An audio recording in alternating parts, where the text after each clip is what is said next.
couple days ago, I was playing Hitman 3. It's a fun game and all, but as I finished going through its excellent stealth-focused and unrestricted levels, my completion of the game left quite the void in my heart, and honestly helped me realize something much more deeper, a truth that I think a lot of us will relate to, and one which is getting stronger as the days pass, being the very close extinction and annihilation of the stealth genre inside modern day gaming. Think about it. What sort of franchises do you think of today that still value stealth as a high priority? Dishonored is dead. Deus Ex is dead. Metal Gear Solid is nowhere to be seen, and Splinter Cell is also dead. And in the end, the only big name video game franchise that's still thriving and somewhat takes its stealth seriously is Assassin's Creed, and even that today is highly debatable. But as all these thoughts were conjuring up in my head, I suddenly remembered a video game that was so much ahead and astonishing for its time. A video game that made the perfect balance between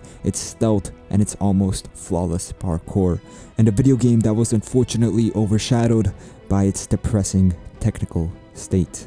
Assassin's Creed Unity.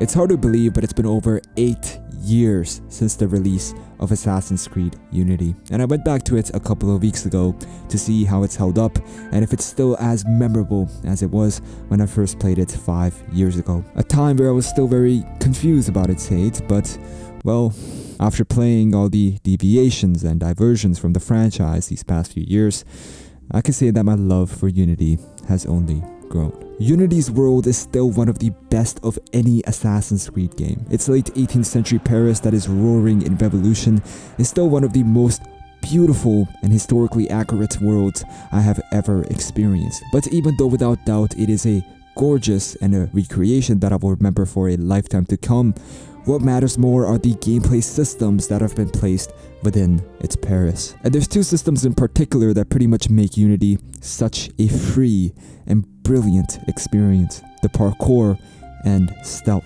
Parkour in video games today has also been on a pretty steady decline. I mean, how many games have you heard about in these past few years that value their parkour as a priority? There's pretty much little to none. And going back to Unity made me realize how much parkour can add to the exploration of a world and its fun. As you run from roof to roof, street to street, and climb the high Gothic era buildings, creating a sense of momentum that helps you with perfecting its movement, which flows like water. Its parkour is the most developed in any Assassin's Creed by far, and especially when you compare it to the new entries where the parkour significance has boiled down to a simple button, it really highlights the complete opposite of what Unity does. The parkour in Unity isn't just an additional gameplay feature, it's a fundamental value which everything else is dependent on, helping it create a new dimension inside of the whole game. See, the biggest problem with open worlds, and especially the newer Assassin's Creed games, is the exploration isn't engaging enough. All of it is just running from point A to point B, creating very boring intervals between the peaks of the game. And in general, if you have played the newer games in the franchise, you can probably relate to using the auto ride option while on your horse, further displaying a lack of engagement. Inside of Unity, I do not recall ever using the fast travel option once in the whole game. And even though its parkour may not be perfect, it was most definitely the perfect stepping stone for the modern future of the franchise. A jump button was added, the animations were butter smooth, and its ferocious speed made it a joy to sprint across Paris. But the thing is, it made a lot of people frustrated due to the actual issues, but for the most part, it was the gigantic learning curve that came along with it. See, especially with so many different buttons and combinations to remember, the parkour is not easy to master whatsoever. And a lot of people may treat it as a negative, but to me, it only makes the game more in-depth and more complex. This may be a little bit irrelevant, but it honestly reminded me of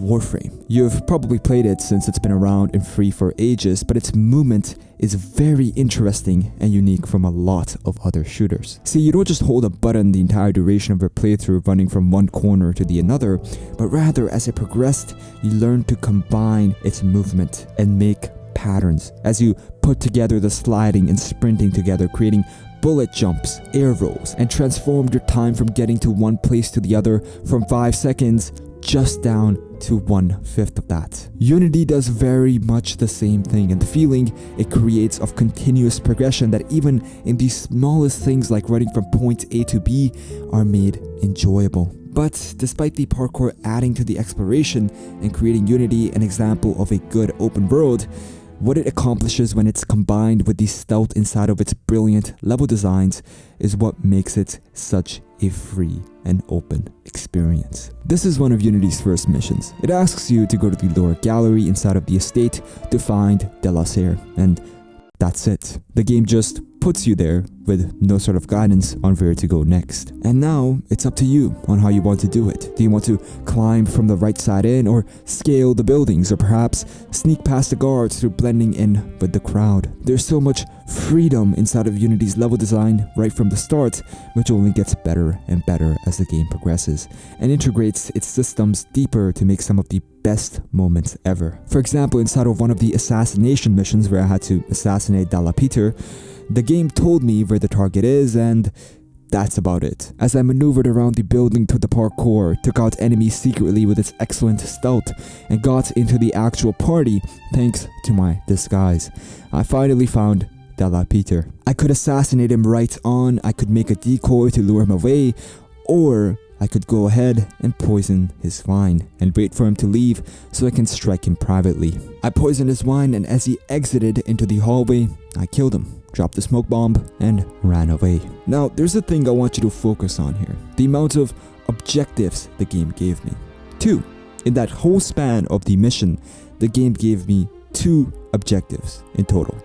Find De La Peter and then assassinate him once I found him. None of the hand holding or walk here and do exactly what the game tells you, but rather just 2 objectives, free to interpretation on how you want to do them. And most importantly, the game doesn't assume you're stupid and in need of constant guidance. These assassination missions were a blast to play through because I actually used my head for once. I thought of creative ways to use its parkour and stealth together, which makes it feel essential to the game and makes you feel like an assassin. It doesn't give you a path or trail to go after, but rather gives you the destination and tells you to make the journey. This is what I think is really overshadowed. I see everybody talking about Unity's parkour, and even as great as it is, there's a lack of attention around its fabulous mission design. And that's not to say it's just a Hitman Assassin's Creed, because there's plenty of action-packed linear moments giving the game almost a feel of a Tom Cruise movie,